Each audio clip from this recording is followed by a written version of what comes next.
Assalamualaikum warahmatullahi wabarakatuh. Kami dari mahasiswa Universitas Lampung, Fakultas Keguruan Ilmu Pendidikan, Prodi Pendidikan Jasmani, semester 1, kelompok 5.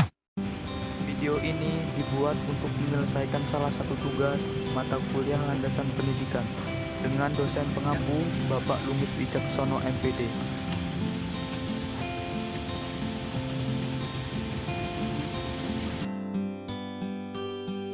Kami dari kelompok 5 yang terdiri dari 3 anggota kelompok yang masing-masing bekerja sama dalam memenuhi tugas dengan 3 poin materi, yaitu 1.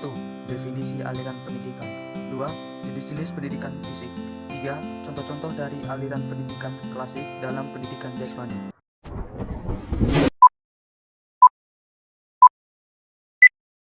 Sebelum kami masuk pembahasan lebih lanjut, izinkanlah kami memperkenalkan diri terlebih dahulu. Yang pertama, saya sendiri, Dimas Arya Mukti dengan MPM 2313051023. Selanjutnya ada Alfian Yudi Setiawan dengan MPM 2313051068. Berikutnya Lindina Sari dengan MPM 2313051071.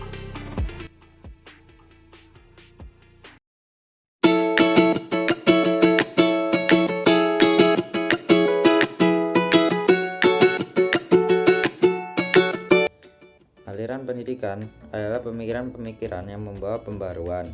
Dalam dunia pendidikan, pemikir tersebut berlangsung seperti suatu diskusi berkepanjangan, yakni pemikiran-pemikiran terdahulu selalu ditanggapi dengan pro dan kontra oleh pemikir berikutnya, sehingga timbul pemikiran yang baru. Demikian seterusnya, agar diskusi berkepanjangan itu dapat dipahami, perlu aspek dan dari aliran-aliran itu yang harus dipahami.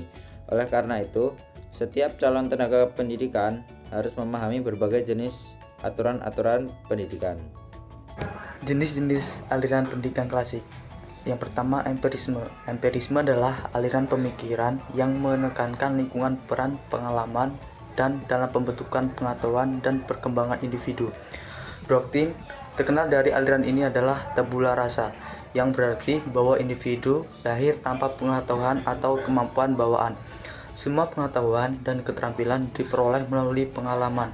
Aliran empirisme berpendapat bahwa pendidikan dan lingkungan memegang peranan perkembangan manusia.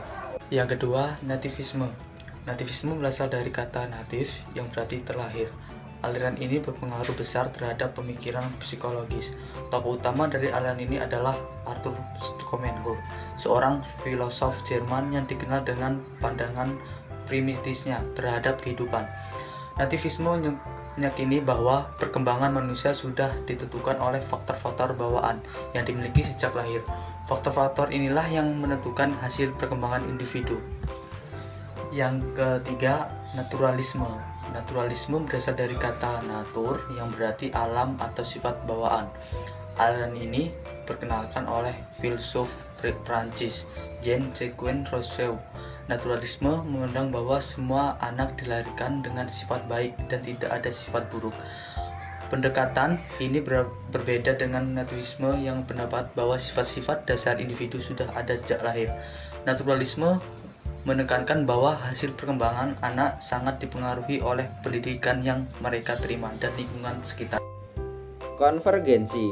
Aliran konvergensi merupakan gabungan dari aliran-aliran sebelumnya, yaitu nativisme, naturalisme, dan empirisme. Ini mengakui bahwa baik pembawaan maupun lingkungan memiliki peran penting dalam perkembangan individu. Menurut aliran ini, pertumbuhan dan perkembangan manusia ditentukan oleh 2 faktor utama, yaitu bakat atau pembawaan dan faktor lingkungan, pengalaman atau pendidikan.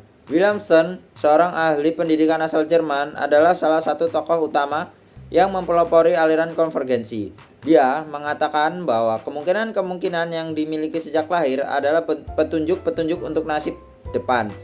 Dan peran pendidikan adalah memberikan ruang dan dukungan untuk perkembangan ini. Contoh-contoh dari aliran pendidikan klasik dalam pendidikan jasmani. Yang pertama, empirisme, bukti yang kita lihat dengan mata kepala kita sendiri, panca indera. Empirisme, contohnya yaitu atlet panahan, menggunakan penglihatan untuk melakukan olahraga tersebut. Yang kedua, natavisme. Pada saat tes atau seleksi masuk untuk mengikuti ekstrakurikuler olahraga, yaitu menggunakan aliran natavisme, di mana sebelumnya peserta didik sudah ada bakat dalam dirinya. Yang ketiga, naturalisme.